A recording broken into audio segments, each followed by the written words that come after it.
plantão que diz, então não vale a pena a gente fazer processo seletivo colocando que é só para pessoas trans, por exemplo. Esse, não vale a cota. Tipo assim, daí a pessoa vai ter que... Teus e Tons. Sejam bem-vindos a mais um episódio do Teus e Tons, o podcast aí que vai simplificar a forma com que a gente debate o comércio exterior daqui no Brasil e no mundo. Hoje a gente está aqui para falar da comunidade LGBTQIA+. Eu quero começar contando um pouquinho dessa história, desse movimento, e depois a gente vai entrar num bate-papo aí para tentar desmistificar isso, tentar trazer à tona o que pensamos e o que precisamos de mudanças aí nesse cenário. Em junho de 1969 aconteceu a revolta de Stonewall em Nova York.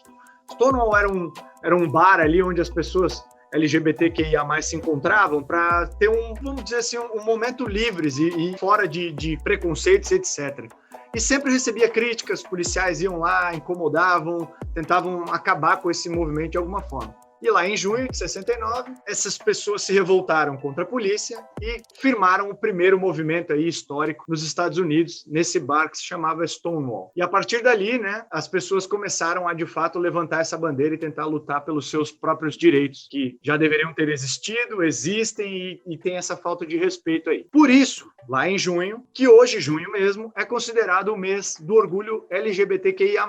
E nós chamamos alguns dos especialistas que a gente encontrou aqui para debater esse assunto e, quem sabe, transformar aí a sociedade um pouco mais inclusiva e, de fato, melhor. Para essa conversa, nós temos aqui Paloma Fortaleza. Te apresenta aí, Paloma, por gentileza. Oi, galera. Meu nome é Paloma, sou psicóloga formada pela Univale. Já atuei em alguns projetos de sexualidade voltado para adolescente e atualmente eu sou líder do Departamento de Talento e Cultura na Royal Cargo e também sou co-host aqui do Teus e Tons. Show de bola! Do lado dela eu tenho o Matheus Alencar. Te apresenta aí, Matheus, por gentileza. Fala, galera, eu sou o Matheus, eu sou bacharel em comércio exterior, eu trabalho hoje com exportação marítima na Royal e, além disso, eu tenho alguma experiência com administração de empresas, inovação, empreendedorismo, estou aqui para agregar. Show de bola! E por último temos Lúcio Menezes. Te apresenta aí, Lúcio, por gentileza. Fala, meus queridos e minhas queridas. Lúcio Menezes, eu sou professor de História com mestrado e doutorado na área, leciono já há muito tempo no curso de História. E também com especialidade em cultura afro-brasileira e LGBTQIA+, também entra no pacote. Show de bola! Sou o Arlon Pereira, host do Teus e Tons. Toca a vinheta, Binho, e bora falar sobre LGBTQIA+. Gente, o que eu coloco na vinheta de hoje? Dá uma ideia aí. Binho, coloca a do Ivy Dalton. Qual? Essa daqui, ó.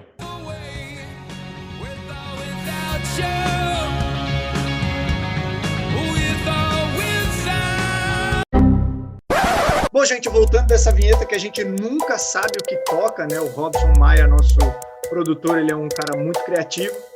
E eu queria entrar com esse assunto já, que é polêmico, que a gente está aqui para debater e tentar transformar a sociedade um pouco mais inclusiva e melhor. Começando pela pergunta, o porquê da sigla LGBTQIA+, e o que significa um pouco de cada letra aí. Paloma, você fez a tarefa de casa? Conseguiu ver pra gente aí o que é isso? Então, né? Bom, na verdade, a sigla, ela vem como uma possibilidade de identificar essas pessoas que, a princípio, elas são marginalizadas ou sofrem algum tipo de preconceito. Então, é uma forma de dar visibilidade para um determinado grupo que acaba, não vou chamar de minoria, né? Mas acaba realmente não tendo o respeito necessário dentro da nossa comunidade, da nossa sociedade em geral. Então, eles acabam se identificando com uma sigla para poder simbolizar a luta, né, de respeito e igualdade. Então, a sigla hoje ela está como LGBTQIA+, e recentemente foi acrescentado um P também, e o mais ele vem justamente para abraçar outras categorias que não estão inclusas nessas siglas, né? Então, o L ele quer dizer lésbicas, o G, gays, o B, bissexuais, o T, transgênero, ou a travesti, queer, que são pessoas que não se identificam com o padrão heteronormativo, ou seja, elas não se identificam com uma sexualidade ou um gênero imposto já pela sociedade. O I, que é o intersexo.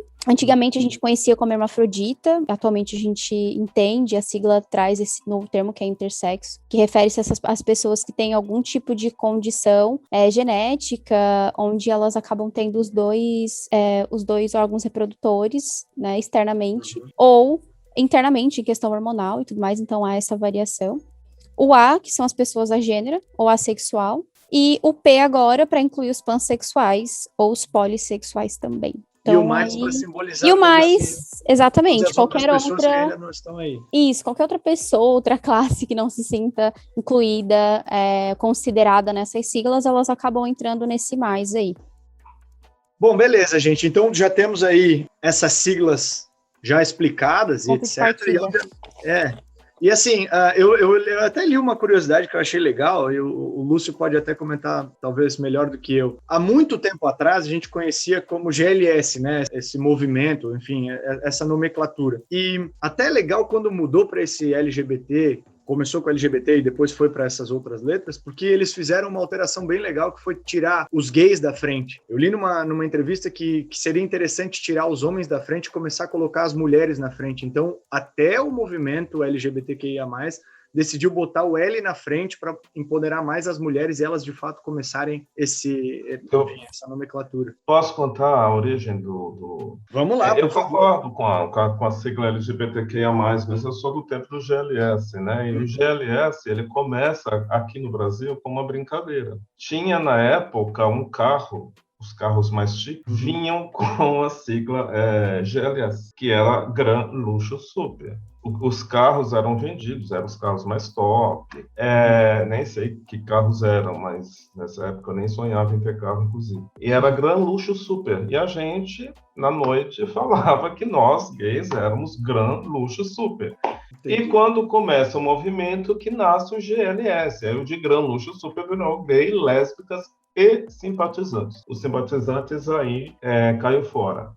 Que seriam as pessoas héteros não preconceituosas, né? Seriam esses os simpatizantes da causa de gays e lésbicas. A inclusão dessas novas letras e a ordenação a hierárquica, que eu particularmente concordo, tem a ver com a visibilidade no próprio meio gay dessas outras categorias, porque como as lutas, como você colocou na abertura, começa com os gays em 69 lá em Stonewall, então os gays masculinos tomaram a frente, né? Que também eram os primeiros que apanhavam também, né? Também tinha isso. Então eles tomaram a frente do movimento. Com o tempo, os outros grupos também começaram a querer ser representado na sigla. Nem sei se é visibilidade, mas ser representado na sigla. Uma sigla que também promova a inclusão entre nós mesmos.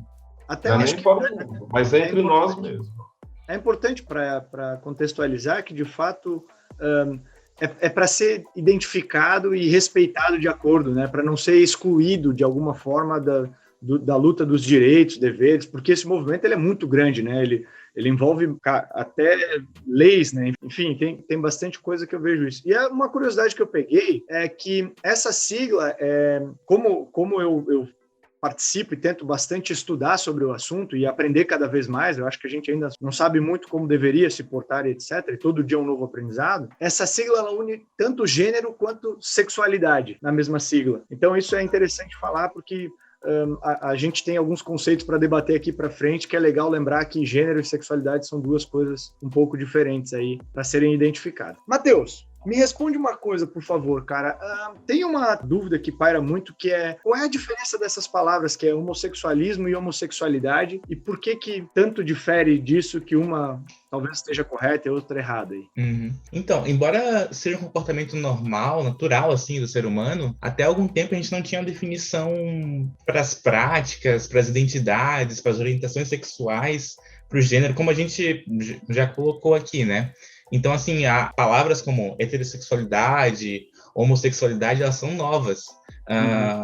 O sufixo ismo, do homossexualismo, ele dá uma conotação de patologia e realmente, por bastante tempo, né, a homossexualidade ela foi tratada dessa forma. Até quando, em 1990... Como uma doença, diz assim. Sim. Ele constava como uma doença, como um distúrbio mental. E em 1990, a OMS retirou da lista de patologias. Eu já vi pessoas utilizando homossexualidade com teor preconceituoso. E, da mesma forma, eu também já vi utilizando homossexualismo sem entender a origem da palavra. Mas agora, sim, a partir do momento em que a pessoa entende ao que está atrelado cada palavra, a gente pode mudar isso e começar a utilizar a homossexualidade, né? Que é mais aceita pela comunidade. É muito sobre, assim, a gente está falando sobre um grupo de pessoas. Como aquele grupo de pessoas gosta de se identificar? Se é dessa forma, eu não vejo por que não fazer dessa forma, entende? Eu até vejo... Arlon, eu acho que essas nuances, para o público de um modo geral, nem nós que somos do meio, muitas vezes sabemos, né? Eu mesmo me flagrei sendo corrigido por alguém que eu usei o homossexualismo. Eu falei, meu Deus, eu não sabia dessas diferenças, dessas nuances, né? E depois que você sabe, que foi o que o Matheus falou, nada melhor do que respeitar, né? Mas eu acho que o público, de modo geral, não tem que ficar muito encanado, não.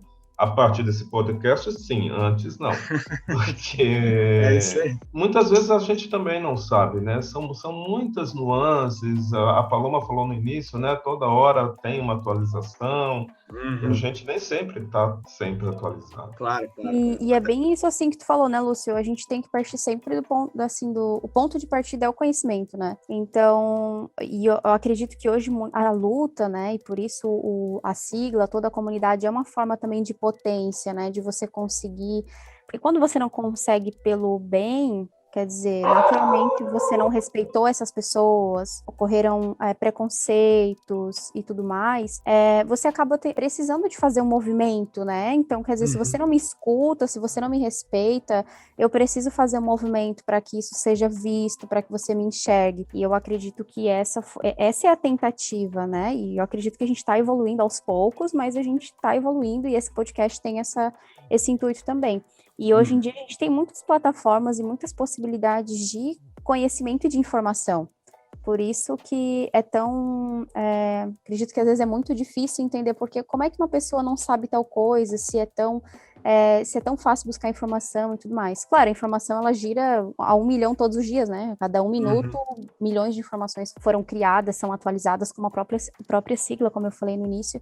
Só que é isso, assim, se você se interessa em buscar esse conhecimento, né, essa troca, é o Lúcio ser corrigido e ele não levar para o coração, né, como a gente fala. Dizer, não, beleza, que ótimo, né, mais um conhecimento e vou pesquisar sobre e entender o que aquilo é importante ser atualizado dentro do que ele entende de termo e dimensões e tudo mais e seguir a vida, né. Mas é muito difícil, né, Paloma, falar sobre isso, assim, eu tiro por mim mesmo até hoje, que a gente tem um medo absurdo de errar, né? Nós, pelo menos os conscientes, os que querem de fato que seja um ambiente inclusivo e social, e eu vou até chamar eu acho que de cidadania, assim, né? Com aqueles nossos direitos básicos respeitados, que nem isso é hoje, a gente tem medo de errar. Imagina em público, imagina nesse podcast, mas até entre eu e uma outra pessoa ali conversando.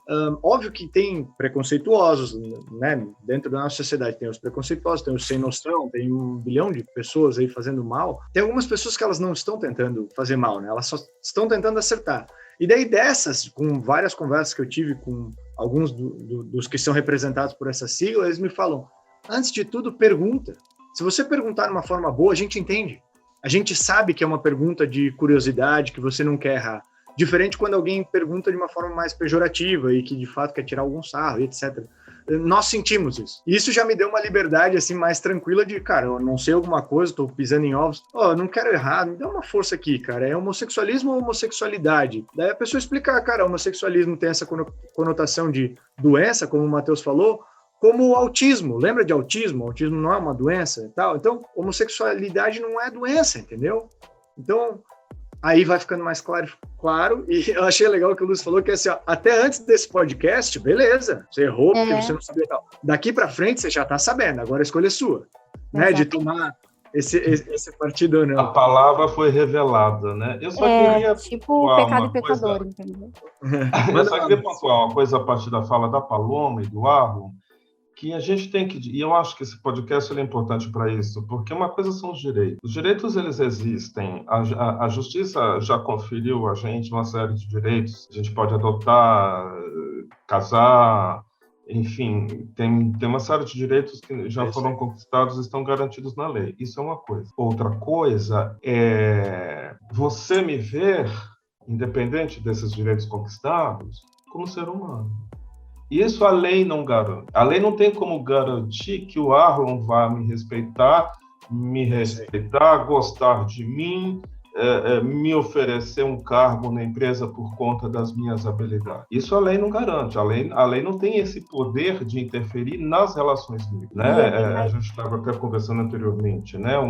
Um funcionário de RH, ele pode simplesmente ignorar o currículo da pessoa, se guiar por aí e dar uma outra justificativa. Olha, a vaga já foi ocupada. Olha, o seu currículo é bom demais para as nossas pretensões. Mas ele se valeu do preconceito em relação a gênero, cor, identidade, seja lá o que for.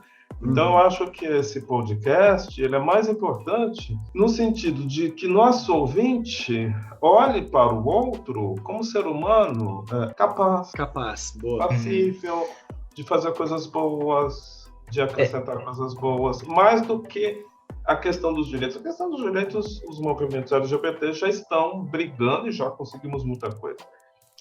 Mas no nosso cotidiano a lei não alcança, né? É isso. Se você quiser me dar uma facada porque eu sou gay, você vai me dar uma facada pro seu gay, mesmo sabendo que você vai ser preso. Sim. E é nessas nuances, né, Lúcio, que eu acho que é importante a gente começar a conversar sobre o tema. E a gente conversar e fazer esse podcast, esse momento que a gente está aqui conversando entre a gente, ser comum, né? Então, quanto mais a gente falar sobre isso, mais vai ser fácil de falar sobre isso. Então, o Alan falou ali, no começo eu achava difícil, eu ficava com medo, eu fico pisando em ovos, mas quanto mais a gente conversar sobre isso, mais fácil vai ficar, e acho que o podcast, nesse sentido, ele tem um papel importante, porque a gente tá levando essa palavra aqui para várias pessoas diferentes, né? Então, assim, fala sobre isso, torna isso algo normal, para que, eventualmente, voltando lá atrás numa fala, acho que foi da Paloma, que não tem necessidade de a gente fazer sobre isso. A gente vai falar tanto sobre isso que vai se tornar normal que a gente não precisa falar sobre isso. Até eu quero me atentar a um termo que o Lúcio usou, que é essa questão do respeito mesmo, né? Porque é diferente a questão de aceitar e respeitar, né? E quando você respeita a pessoa, você se interessa pelaquilo que ela é, pela existência dela, né? Você tem profunda consideração, referência pelas coisas que compreendem a existência daquele sujeito. Então, não é você aceitar. Você aceita se uma parede vai ser branca ou preta, azul ou laranja, dependendo daquilo que você acha que vai ficar bom dentro da sua casa. Mas você não pode interferir sobre aquilo que é uma característica da existência de alguém, né? Então, por isso que é tão importante a gente falar sobre isso também, né? Até para desmistificar um pouquinho a forma como a gente se posiciona sobre. Você não precisa... mas é que eu aceito, mas eu não aceito, mas eu respeito. Mas você não tem que aceitar, né? Quando você quer contratar, por exemplo, quando você quer estudar num determinado grupo, se você quer existir nessa sociedade que está aí hoje em 2021, você não tem que aceitar nada, sabe? Então... É muito difícil, né? Porque se parar para pensar, Paloma, né? A minha opinião é assim, até lá no latim, quando fomos classificados como espécie, fomos classificados como Homo sapiens. Mas de sapiens, eu acho que a gente não tem porra nenhuma, no fim das contas, né? Porque, de fato, a gente não consegue nem coexistir como a diferença. De raça, enfim, eu não sei o que somos, esse Homo sapiens. A gente não consegue coexistir entre nós por isso. A gente conseguiu fazer diferenças entre a nossa própria, né, Homo sapiens. Como é que a gente conseguiu isso, né? E é muito louco, porque, assim, interessado pelo assunto, eu fui atrás, né? Eu tenho que ler, eu não quero mais pisar em ovos, eu quero transformar isso numa coisa natural de dia a dia, como, enfim, algumas outras coisas são. E eu li lá, por exemplo, como as crianças não têm esse preconceito, como elas nascem sem eles e quão difícil é lidar com isso em casa, porque daí já tem uma cultura que vem dos pais, dos avós, enfim, da outra criação, que não se atualizou enquanto o mundo está girando para tentar passar a atualidade para frente, blá, blá, blá. Tem muita coisa acontecendo e tem vários momentos assim desse estudo que eu vi, como as crianças ou os animais se comportam muito melhor em relação a tudo isso do que nós, sapiens, em tese. Então, faz sentido para vocês? Vocês concordam com isso, não? Bom, em partes. Manda lá. Em partes. A gente como professor, assim, não é que a criança ela é melhor do que a gente. Não, claro que não. Ela apenas ainda não foi poluída por nós. Mas depois de um tempo, e ainda criança, isso tudo já começa a aparecer. Né? Você acha que se não tivesse essa poluição em casa, Lúcio, talvez... Não é só em casa, né? Eu digo em casa, mas enfim, em todos os lugares. Vai. Mas começa em casa. Seria diferente? Você começa em casa. Sim, com certeza. Mas aí você já está falando em revolução, né? A gente aqui não está falando nisso. Para você ter uma transformação onde a família tenha um outro olhar, você tem que fazer uma outra coisa, né? Diferente do que a gente tem aqui hoje. Nós temos que transitar dentro do que é possível e dentro do que a gente tem. O que nós temos é isso. E o que nós podemos melhorar diante disso que a gente tem. Não vai ficar do jeito que eu quero? Não vai, mas vai ficar bem melhor do que era ontem e assim eu era adolescente. Por exemplo, o mundo hoje para mim está uma maravilha em relação à minha adolescência, entendeu? Minha adolescência foi um inferno. Agora, hoje eu olho para os meninos gays jovens, eu tenho até inveja deles, né? Mas aí quando você vai conversar com eles, você vê que tá uma merda. Não tá bom ainda, é isso aí. Não tá bom ainda, então é um processo que não para. Agora, a criança, ainda criança, ela já apresenta os preconceitos. Já apresenta quando ela começa a interagir na questão da negritude, por exemplo, os relatos de crianças de 5, 6 anos de idade, já se manifesta racismo. Meu Deus do céu. Então tá mais perdido do que eu imaginava. Né, Lúcio? Entendeu? E aí, por isso que Mas é o diferente, né? Você olha, eu digo assim, é o diferente, né? Então, para tudo que é diferente, talvez as crianças realmente vai manifestar um olhar diferente, um questionamento, uma fala, e vai do direcionamento dos pais, a forma como foi conduzido. Ela aprendeu com alguém, que é aquele com certeza. Aquele diferente que ela vai ter que rejeitar, que ela vai ter que caçoar. O que ela vai fazer com isso, ela aprendeu. Ela aprendeu com alguém, que até então aquele diferente para ela era normal. A partir de natural, um certo né? dado momento que ela aprende, porque a criança ela aprende por imitação. Todo o processo de aprendizagem da criança é por imitação. Isso está em Vygotsky, está em Piaget, está em tudo quanto é canto. Ela aprende por imitação, ela imita o pai e a mãe. Então nós temos que observar que pai e mãe ela tem dentro de casa. Aqui abre até uma pergunta, Lúcio, que é bem legal. Eu só quero deixar bem claro para quem for casado aqui não cortar os pulsos, porque o processo começa em casa, mas o mundo é muito amplo. Ela assiste televisão, ela lê um gibi. A gente pode cortar as expectativas dos pais, não dá para controlar os filhos, né? Exatamente. Não dá para controlar o mundo. A própria escola, na própria escola ela aprende, na rua ela aprende com o amiguinho. O processo de aprendizado ele é multifatorial, né? Por isso que eu não gosto muito de centrar em pai e mãe, porque senão fica muito pesado ser pai e mãe, entendeu? Até gera um problema pro outro lado, daí, que é pro pai e pra mãe, achando que a culpa é deles, e às vezes não é bem assim. O pai é bem intencionado, mas o menino aprendeu na casa do vizinho, por exemplo.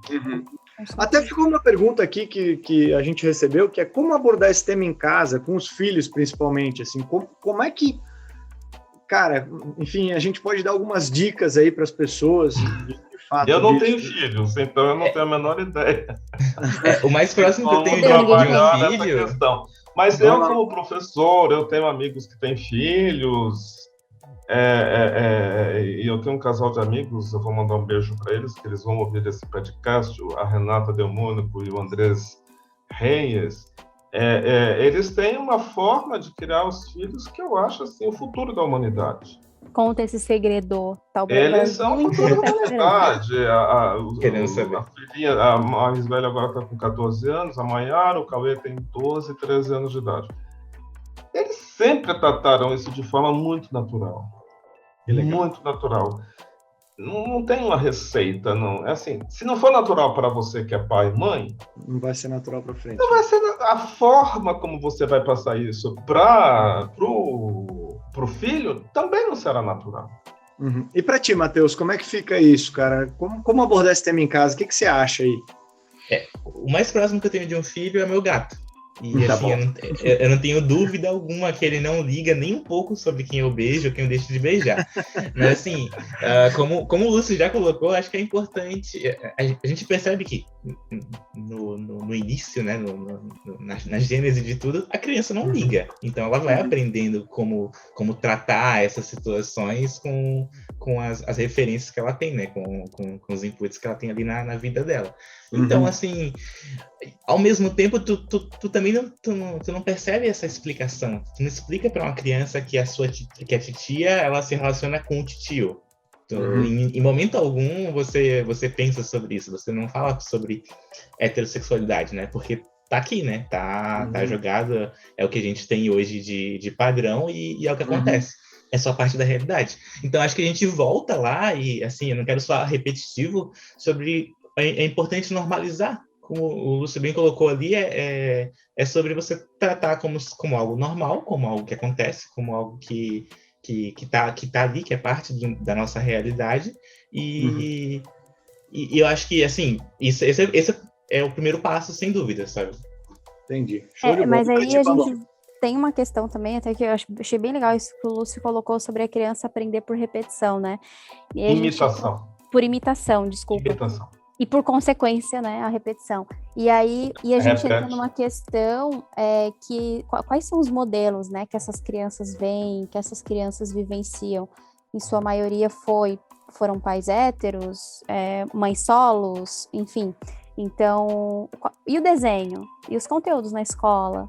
Mas né? é bem recente, né, Paloma, como tu falou. Exatamente. Assim, 1990, a ONU disse que não era uma doença, né, ela tirou dessa parte. O Brasil, acho que foi uns anos antes ainda, tá? O Brasil, ele saiu na frente neste quesito. Mas, ao mesmo tempo, é o país que mais mata e tem mais problemas em relação... Então, né, quando a gente vê as marcas, hoje a gente tem principalmente esse ano, eu vi um movimento muito grande das marcas contratando as travestis para contratos milionários, para representatividade e tudo mais, né?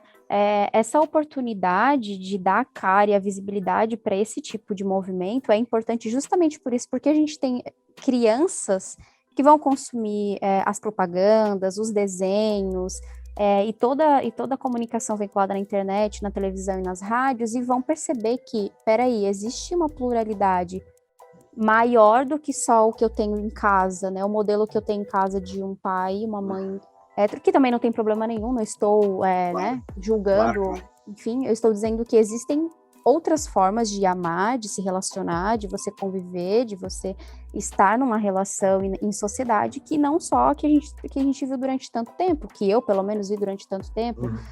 Então, isso que é importante, né? Se a criança aprende por imitação, pelo aquilo que ela vê, o que ela tá vendo em casa? O que os pais falam? O que eles conversam sobre, né? Qual é o tipo de valor que eles... fala também, né? Qual é o tipo de valor que eles ensinam, né? Eles ensinam que respeitar é aceitar ou é realmente você considerar a existência de alguém no plural dela, na singularidade dela, na individualidade dela, enfim, então... E é legal, pelo que tu falou disso, Paloma, até desculpa te cortar, mas é legal, porque assim, daí no fim das contas, não é tu pegar um conceito aí, um dicionário e explicar para pro teu filho ou para tua filha, né? Enfim, é de fato essas ações de dia a dia que vão mostrando essa imitação que eles deveriam seguir em tese, né? Enfim, que eles acham que devem seguir, né, Lúcio? Eu queria pegar um gancho na fala do Matheus, que é a mesma coisa que a gente está discutindo, de como eu acho que esse podcast, de novo, ele é extremamente importante para que os nossos ouvintes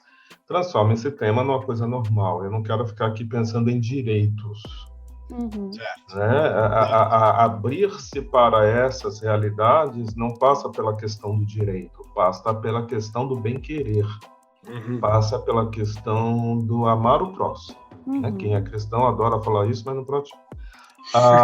Mas o Matheus falou uma coisa. Recebemos uma chicotada aí já. Quem explica para o filho o casal hétero? É isso aí. Por que ele tem que explicar o casal dele? Esse casal de amigos, agora eu estava tentando lembrar das nossas conversas, uma vez a filha ou o filho perguntou: fulano é gay? Fulano é namorado de fulano? Ela olhou para ele e falou: continuou lavando a louça. Não precisou parar, se abaixar, fazer uma cara de... Não foi isso que você falou. Ela não foi no dicionário pegar um conceito com o moleque. e continua lavando a louça. Isso. Porque para eles, para esse casal de amigos, a Renata e a Andressa, isto é natural. Exato. Isto é comum como arroz com feijão. Ô, Eu acho Matheus, que esse podcast vai abrir possibilidades para os nossos ouvintes ver essa temática como arroz com feijão daqui para frente. estamos lutando Mas por a isso gente tem também. que plantar sementes, né? Tomara não. É isso aí. A Vamos regar semente a balançada. sementinha. Agora esperamos que o solo do outro lado seja fértil. Claro. Assim, Matheus, uma das curiosidades que eu fico sempre é assim, quais são as principais ou as questões mais críticas que essas pessoas desses grupos enfrentam hoje aqui? Eu vou falar de Brasil, tá? Eu nem vou falar de mundo. O Brasil já é grande o suficiente e está cheio de problema para a gente discutir nessa hora desse podcast aí. Quais são essas questões mais críticas, por favor? Pelo menos na tua opinião aí. Tá literalmente cheio de problema, né? Então, tu já antecipou o que é. O principal, acho que é a violência, né? O Brasil, como tu já comentou, é considerado o país com mais crime de ódio contra pessoas LGBTs no mundo. E mais do que isso, né? Ele não possui nenhuma lei específica. E aqui eu vou entrar no caráter de definição, né? A lei mesmo não tem. O que existem são, né, decisões específicas do judiciário que daí permitem que outras decisões sejam tomadas da mesma forma. Mas lei mesmo não. Então, assim, considerando um ponto em que você tem bastante crime contra essa população e outro em que você não tem as ferramentas legais, as ferramentas administrativas para cuidar disso, né, entre aspas, isso é algo que chama bastante atenção, né?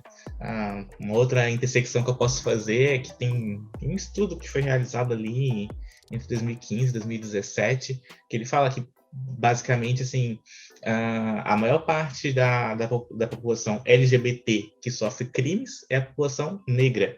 Então, a gente já volta ali na fala do Lúcio ali sobre respeito, né? Então, claro, a lei, ter ali uma folha de papel que fala que se você fizer algo contra X pessoa, você vai ser punido por aquilo, ela vai ajudar, mas a questão do respeito, ela é...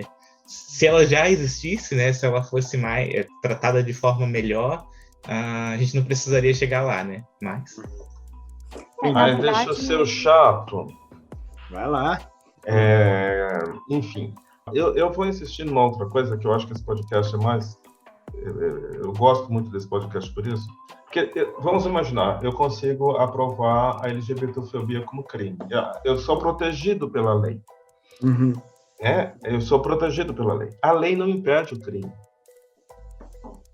A lei existe, ela é necessária, ela é fundamental para punir o criminoso. Nós temos que pensar, tanto na LGBTfobia quanto no racismo, o que leva ao crime. É só pensar no crime famoso daquele supermercado lá em Porto Alegre. Né? Um senhor negro, ou as balas perdidas que só encontram corpos negros nas periferias do Brasil. Mas aí as balas perdidas que encontram corpos negros são balas que partem do aparelho de Estado. Né? É o famoso racismo estrutural. Ou mesmo um crime hediondo que teve, acho que se não me engano, em Santa Catarina, 15 dias atrás, da barbárie de violentação contra um jovem gay. Acho que foi em Santa Catarina, não foi? Foi. Foi. Assim, vamos lá, eles vão ser presos, eles vão ser punidos, eles vão ser condenados. O que nos interessa é o que leva essas pessoas a cometerem esse crime contra uma pessoa específica. Você acha que é o quê? De ordem educacional? Com certeza. Ele é a base. Mas essa ordem educacional não é a escola, nem é a família. É também. Mas nós temos, nos meios de comunicação de massa, a construção de uma imagem extremamente negativa da população LGBTQIA+. Isso é uma luta que a gente também tem que empreender, além da legislação. Óbvio que se a legislação sobre LGBTfobia fosse crime, a gente poderia punir esses veículos de comunicação de massa que constroem a imagem negativa, que isso é ruim para a população LGBTQI+, que não tem referência positiva nas representações nos meios de comunicação de massa, e por outro lado, também educa as pessoas de que a população LGBTQIA+, é inferior, é um não humano. E aí você reforça novamente Portanto, eu o posso estereótipo. violentar aquele rapaz daquela forma. Ele é considerado, ele é percebido e sentido como não gente. Não gente é horrível, né? Não humano. Ele é percebido como não humano. Por isso você chega a esse crime. Quem comete esse crime, ele sabe que existe uma lei. Mesmo que a LGBTfobia não seja crime, ele vai ser punido por outra razão. Ele vai para a cadeia. A não ser que ele seja rico. Tirando essa hipótese, ele vai para a cadeia. Se entrar nessas críticas, Lúcio, sempre tem uma saída no fim das contas. Percebe? Né? Então, assim, e aí eu acho que esse podcast ele é importantíssimo para... Eu vou ser meio cafona, meio brega agora, mas para amolecer o coração do nosso ouvinte. Né? Parar e refletir um pouco sobre isso. Tem uma música que Bethânia gravou, que é belíssima, de um escritor português, de um compositor português, eu não vou lembrar o nome. Aliás, tem uma cantora trans de Porto Alegre que canta ela maravilhosamente linda, a Valéria Barcelos, que foi um crime horrível em Portugal de uma mulher trans, que foi assassinada por 10 garotos, todos menores de idade. Ela foi torturada durante dias por garotos menor de idade. Depois o corpo dela, ainda vivo, foi jogado num poço. Os garotos foram absolvidos. O que o juiz alegou? Porque quando ele jogou o corpo dela no poço, ela era viva. Então eles não tinham intenção de matar. E os meninos foram absolvidos. Gisberta, canção para Gisberta. Ponham para vocês verem. A gravação original é com Bethânia. E a Valéria Barcelos também tem uma gravação dela ainda com o nome antigo dela, que era Valéria Houston, alguma coisa assim. Agora ela assumiu o nome dela. Maravilhosa, conheço a Valéria Barcelos, lá de Porto Alegre. Então, veja, o que o levou aqueles meninos a cometer o crime, ou o que o impediu, muitas vezes, não foi a lei. Nós temos que observar, assim, o processo de... Quando você desumaniza a pessoa LGBT ou a pessoa negra, eu vou usar você de cobaia, tá? Você, homem branco hétero, também foi desumanizado. Porque o sujeito que cometeu essa barbárie, esses homens foram, no seu processo de educação, também desumanizados. Eles também perderam a sua humanidade. É que eu acho que nós temos... Esse podcast, ele é educativo, gente. É isso aí. E que a luta, eu acho que ela tem que ser por todas as frentes. No fim das contas, tem que ser por todas as frentes, né? Porque, obviamente, tem pessoas que param por causa da lei, tem pessoas que não param, tem pessoas que precisam ser reumanizadas, como a gente estava falando, é até engraçado as palavras, mas, enfim, é verdade. Porque, de fato, Cara, eu vi, assim, vídeos e até eu li relatos onde, assim, o quão foi vitorioso uma mudança, tanto de uma pessoa quanto de uma lei, para esse grupo que está ali lutando e tentando fazer, né, o mundo ser um pouco mais inclusivo, que eu acho que é o grande cerne da questão, né? Não existe diferente, em tese não era para existir diferente, somos todos aqui coexistindo, vamos chamar assim. Mas uma das coisas que é bem legal citar é do estudo que eu fui fazendo assim para gravar esse podcast e tentar parar de pisar em ovos, como eu tinha comentado ali com o Matheus, eu percebi o quanto evoluiu já. Óbvio que não é na velocidade que precisamos e deveríamos, e que seria, de fato, cidadã a velocidade, mas como já evoluiu. Assim, eu fui olhando um histórico de o que aconteceu em 1980, em 81, 82, até agora. Cara, tem, assim, coisas acontecendo e pessoas eu vou chamar simpatizando, não sei se está certo ou errado, mas tem pessoas se simpatizando por esta causa e lutando firme, dando de frente contra o Estado, contra quem é preconceituoso, contra ações, até falas de brincadeiras, de fato, que antigamente eram consideradas brincadeiras e não se entendiam com pejorativo e preconceituoso aquilo era, que até me trouxe mais esperança, assim, no fim das contas. Eu acho que eu fiquei um pouco mais feliz de ver, assim, tem gente tentando coisas, tipo o podcast que está tentando, errando ou acertando, está tentando levar esse assunto para a mídia, tentando, de fato, levar conscientização, e isso me deixou o copo um pouco mais cheio, assim.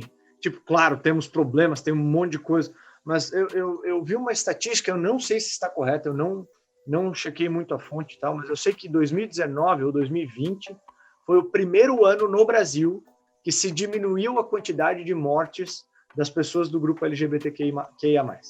Então, assim, até 2018, eu não sei ao certo essa data específica, se é 2018, 2019, mas até este ano específico, só aumentava todo ano, e pela primeira vez aí, de quanto ela é contada, essa estatística, acho que é por um grupo da Bahia, que faz estatística, diminuiu um pouco no último ano, agora que passou, ou no penúltimo ano que passou. Uma coisa está acontecendo. Isso é legal. É interessante acompanhar que essa estatística continue baixando, né? Para a gente entender que essa mudança está ocorrendo, né? E também... Eu só não sei a causa, né, Matheus? Eu não sei se de fato é educação, se é a lei, se é a punição. É isso que eu ia te provocar. Será que caiu por educação ou foi medo da lei? Pô, eu acho que é medo, Lúcio, honestamente falando, cara. Eu não acho que a gente é educação o suficiente. Tu acha que é educação? Eu acho que é educação. Eu acho que não precisa ser um ou outro, né? Pode ser os dois. Nós temos aprovado a lei de feminicídio. Os homens continuam matando as mulheres. Enfim, eu não sei. E, aliás, o feminicídio tem aumentado assustadoramente no Brasil. Né? Ô, Paloma, tu não comentou para nós para essas questões mais críticas hoje que as pessoas desse grupo enfrentam. O que você vê, além do que o Matheus comentou ali, desde a violência em si, até entre outras coisas? Eu acredito que, vou falar agora do contexto onde eu estou, né, que são as organizações privadas, né, que até algo que a gente estava comentando um pouquinho antes de começar ali com o Lúcio e tudo mais, que é em relação à própria empregabilidade, né, principalmente de pessoas trans, né, as travestis, e toda a comunidade LGBTQIA+, né, porque muitas vezes essas pessoas são julgadas pelo aquilo que elas são, não por competência técnica, por exemplo. Eu vejo que isso também ainda é um problema, e aí eu vou usar o contexto brasileiro, que foi o que tu perguntou, porque é onde eu efetivamente estou, que a gente enfrenta, né, e dentro da nossa realidade hoje, né, do Comex, na nossa região aqui, como ainda é difícil você ver dentro das empresas as pessoas, a dificuldade que elas têm em conversar sobre, em assumir que são gays, por exemplo, não que elas precisem, né, mas elas não falam por medo, muitas vezes, né, não falam sobre suas famílias, sobre seus parceiros dentro das organizações, não existem práticas, por exemplo, que estimulem esse tipo de diálogo para humanização, para que haja a quebra do preconceito e tudo mais. Então, vejo que isso também ainda é um paradigma a ser quebrado, um problema, vou dizer paradigma, né, mas assim, um problema e realmente uma questão que a gente precisa enfrentar, que é em relação à empregabilidade dessas pessoas e de tantas outras, né, a própria pessoa negra e tudo mais, né. Então... A gente até teve uma palestra uma vez, né, Paloma, de uma pessoa comentando como era para a parte de trans, né, para arrumar emprego e essas coisas, não sei se você lembra. Tanto que, sim, tanto que, assim, existem movimentos, né, específicos para a questão do público trans, né, questão da empregabilidade, de eles conseguirem acolher essas pessoas para que elas saiam das margens e consigam, de fato, trabalhar como qualquer outra pessoa, porque muitas delas... algumas delas têm qualificação e não conseguem oportunidade porque são pessoas trans, e outras nem tiveram oportunidade de se desenvolver, porque não têm oportunidade de ir à escola, de ir à faculdade, enfim, de se inserir em outros contextos que proporcionem esse desenvolvimento, porque são pessoas trans, né? Então, isso acaba sendo um desafio muito grande, porque essas pessoas vão ficando à margem toda vez. Eu só queria, já falando demais, mas eu queria puxar o gancho da Paloma. Você não fez a pergunta para mim, mas eu quero responder. Qual é a dificuldade que a gente enfrenta? O Matheus falou da questão legal, a Paloma também foi por uma questão legal, e eu vou por uma questão mais subjetiva mesmo. Né? Por isso que eu insisto muito que o olhar do nosso ouvinte se transforma. Porque a pessoa trans numa empresa... a gente se sente olhado o tempo inteiro. Eu me sinto assim até hoje. Eu sei que as pessoas estão me olhando diferente.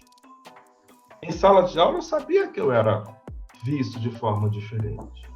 Obviamente, a gente desenvolve armas e instrumentos para se defender desse olhar, porque senão você corta os pulsos aos 10 anos de idade, né? Mas isso é um saco. Eu acho que da comunidade LGBTQIA+, mas as pessoas trans são as que mais sofrem. Porque um gay masculino, uma lésbica, você pode, entre aspas, ouvinte, eu estou fazendo aspas aqui com os dedos, você pode disfarçar um pouco mais. O trans, não. Você ainda está também, né, dentro de não uma... tem como disfarçar.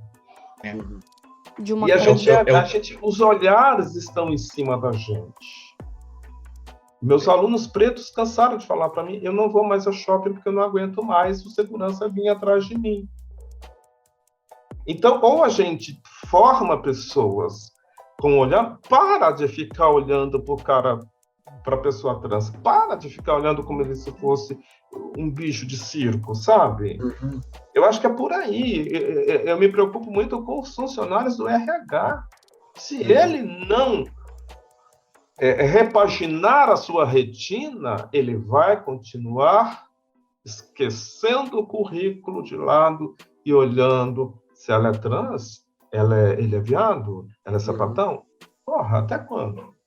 Mas aí, Lúcio, a gente entra também numa provocação até para o corpo das empresas privadas, enfim, que é o tipo de profissional que eles colocam para trabalhar, então, no RH. Né? Para elevar esse tipo de humanização dentro da empresa, porque eu acredito que a gente, como instituição privada, a gente também tem um papel fundamental nesse tipo de educação, de humanização, de sensibilização para o tipo de política que a gente tem dentro da empresa, o tipo de ação que a gente faz dentro das empresas para que haja esse tipo de afeto também, entende? Matheus, tua experiência com Comex, mercado, aceitação, inclusão, como é que tu viu aí as empresas que tu passou, os relatos, as pessoas que tu conheceu em relação a isso? O comércio exterior é sabido que ela já é uma área que é por si só muito antiquada, que é algo que fica muito e daí a gente volta ali na questão da legislação, né? Então, como tu tem muitas leis e leis antigas e leis que foram feitas antes da internet, antes dos computadores, então a gente tem muita burocratização, muita coisa travada, né? E isso eu consigo transpor para as pessoas que trabalham com isso, né?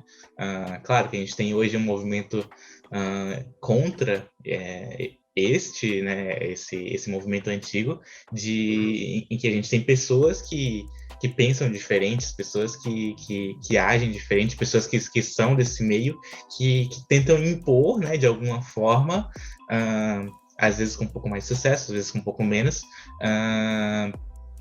o seu modo de ser, né? Então, mas ainda assim eu vejo o comércio exterior como uma das áreas que é mais resistente a isso, o que é uma burrice, na verdade, né? Porque muito do que a gente vê de coisas antiquadas, de coisas que são feitas da mesma forma há muito tempo, apenas porque são, se tu tem um olhar mais diverso, se tu se abre a pessoas diferentes, com vivências de mundos diferentes para ter perto de você, você consegue ter ideias diferentes, você consegue atender públicos diferentes, você consegue Com certeza.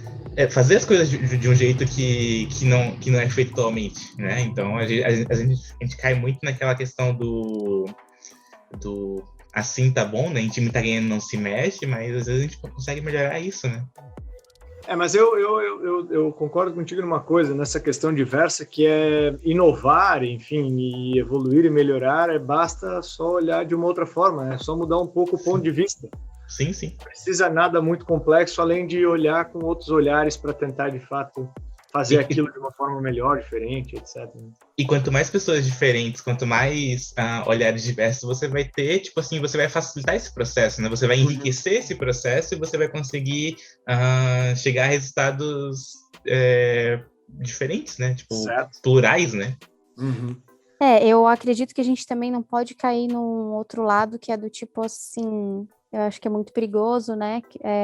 Que é você utilizar das pessoas para um fim, porque quando a gente fala de organização, a gente está falando de capital. E aí, quando você diz assim, eu estou contratando uma pessoa que é da comunidade LGBTQIA+, você está fazendo isso por quê? Porque você quer visibilidade, porque você quer justificar a sua empresa de alguma forma, porque você quer dizer que você tem um público diverso, ou porque você realmente está olhando uma pessoa com qualidades técnicas, com competência, e por isso que você vai contratar essa pessoa. Porque ela realmente pode somar. Você tem que olhar a pessoa como um ser humano, como uma pessoa que existe, está ali para um objetivo determinado, que é o que ela se propôs como profissional. Enfim, nesse caso, o contexto de Comex, né, que você perguntou para o Matheus. E não olhar assim do tipo assim, então eu vou contratar alguém da comunidade LGBTQIA+, porque daí a gente tem diversidade na empresa, porque daí a gente tem... Eu acredito que é um outro lado que não dá para cair, sabe? Porque a gente vai cair no preconceito de novo. É igual você querer justificar. É igual você querer justificar a contratação de. Você querer dizer que você vai contratar, por exemplo, uma pessoa com deficiência, por exemplo, e tudo mais, porque você quer justificar a cota da sua empresa para. Não, você está contratando uma pessoa LGBTQIA+, independente, porque você não olhou isso como uma condição, entende? Você está contratando um profissional com experiência. Vou contratar o Lúcio para dar aula na universidade, porque ele é um profissional com 30 anos de experiência. Ele tem mestrado, doutorado, ele é bom para isso, ele tem inúmeras referências positivas na trajetória e tudo mais. Eu não quero saber se ele é gay, se ele é homem trans, se ele é mulher trans, se ele é cis ou não é cis, se com quem ele deita na cama à noite. Pra mim, tanto faz. Tipo assim, isso faz diferença por quê? Para as pessoas, sabe? Não basta pensar nesse assunto apenas em junho, né? Tem que ser um assunto que tem que ser tratado o ano inteiro. Mas aí eu quero chamar a atenção de novo para a fala da Paloma, que é perfeita. A gente só vai alcançar isso que a Paloma está colocando de uma forma tão natural que o que a Paloma descreve é um mundo ideal. Ele não existe ainda, mas a gente busca ele. Estamos lutando para isso. A gente está lutando para isso. E para chegar nesse mundo ideal dentro do mundo real, que eu falei anteriormente, é educação. E educação não estou falando de família e escola, eu estou falando de uma educação mais ampla. Esse podcast é educação. Esse podcast já é uma pedrinha no grão de areia. Ou os movimentos privados, como a gente citou. Enfim, acho que todo mundo tem um papel. Fala da Paloma, ele pode parar e pensar. Dane-se com quem você deita, quem você beija. Pouco me importa. Agora, o risco existe de cair nesse outro lugar que a Paloma chamou a atenção muito bem, que eu estou contratando fulano só para aumentar meus lucros. Para exibir, sabe? Porque agora a pessoa não precisa disso, entende? Tipo, isso é uma falta de humanidade, sabe? Tipo, você fazer esse tipo de... E aí eu também quero atentar para a galera de plantão que diz, então não vale a pena a gente fazer processo seletivo colocando que é só para pessoas trans, por exemplo. Não vale a cota. Tipo assim, daí a pessoa vai ter que... sim, por favor. Aí cai nesse gente, também. Aí também não é para cair nesse extremo, por gentileza. Não, as cotas, como diz a Bia Ferreira, cota não é esmola. Exatamente. Cota é real e necessário por enquanto. Um dia a gente não vai precisar mais de cota. Construção sociocultural, histórica e tudo mais. As pessoas precisam, entende? Nós precisamos. A gente vai entrar no outro... Vocês veem como é difícil discutir isso, né, cara? E quanta coisa tem para se falar e resolver e conversar e quanto deveria ter mais, eu acho, esses bate-papos, até de formas mais leves, assim. A gente consegue ter esse bate-papo se a gente souber que não está tendo mais assassinatos, etc. e tal, e que agora só... Pelo menos assim, se nós tirássemos a violência de lado, a gente já conseguiria até ter um bate-papo desse um pouco mais tranquilo, leve, rindo de agora quais serão as formas de que a gente vai colocar essa normalidade cidadã para todo mundo aí, vai. É que é bem complexo, assim, normalmente o Teus Tons ele tem uma levada mais leve e tranquilo, mas quando a gente fala desse assunto, sabe que lá fora tem um monte de gente machucada, e é engraçado falar, até pelas estatísticas que eu li, a estatística não cobre nenhum tipo de agressão verbal.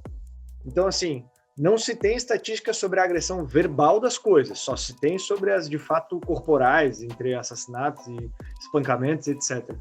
Então, imagina o número que vai dar quando a verbal for contabilizada a cada vez que isso acontece. A verbal é fácil. E o olhar? Então, vamos incluir tudo isso, vai. O olhar, você destrói uma criança com o olhar. O olhar, ele é tão violento quanto uma porrada. Sabemos, todo mundo que teve um pai e uma mãe ali sabe como é aquele olhar. Eu vou contar uma história rápida. Eu estava numa agência bancária, já tem um bom tempo isso, e a gerente estava me atendendo. Essa cena nunca sai da minha cabeça e entra um motoboy negro, todo de motoboy, capacete na mão, e ele pergunta algo para a gerente que estava me atendendo. Ele faz uma pergunta para ela responde para ele muito gentilmente, muito educadamente, ela olha para ele e diz, por gentileza, né, o senhor pode esperar, o senhor pode aguardar, mas muito educada, muito gentil. E ele explodiu, chamando ela de racista. Do nada. Ele explodiu, e ela foi racista. Porque eu estava na cena vendo o olhar dela. Era só olhar. Ela manteve a fleuma, gentil, não, meu senhor, ele foi embora. Quando ele saiu, ela falou para mim, eles estão doidos para me pegar, para me processar. Eu não conheço o tipo. Ela assumiu que foi racista. E não tinha como ele provar, porque ela foi extremamente gentil. Entendi. Mas o olhar, o gestual, ela diz, eu sou branca, sou gerente de banco, sou superior a você. Isso está no olhar. Isso, quando você vai tratar com criança, é crudelíssimo. É o que eu chamei a atenção anteriormente. Enquanto a gente não tiver um processo educacional onde as coisas fiquem naturais, imagina uma mulher trans entrando num ambiente só masculino. Como esses e você imagina ela alcançando esse lugar de gerência? Você já pensou? Até abre para nós, para nossa última pergunta aqui no nosso debate, que é, e essas pessoas que não são LGBTs, enfim, QIA+, o que elas podem fazer para auxiliar esse movimento no dia a dia? Qual é a diferença que elas podem fazer? Eu vou dar o meu recado que é o mesmo. Eu vou chover no molhado. Ela tem que lapidar a retina. Ela tem que se transformar. E esse podcast é um instrumento para isso. É uma ferramenta para isso. Ela tem que repensar. Ela tem que passar a olhar o mundo com mais generosidade. Olhar o mundo, as pessoas, não somente a comunidade LGBTQIA+, tá? Olhar tudo. Olha, um homem olhar para uma mulher, a mulher não pode ser gerente, né? As mulheres sofrem muito quando alcançam determinados cargos, né?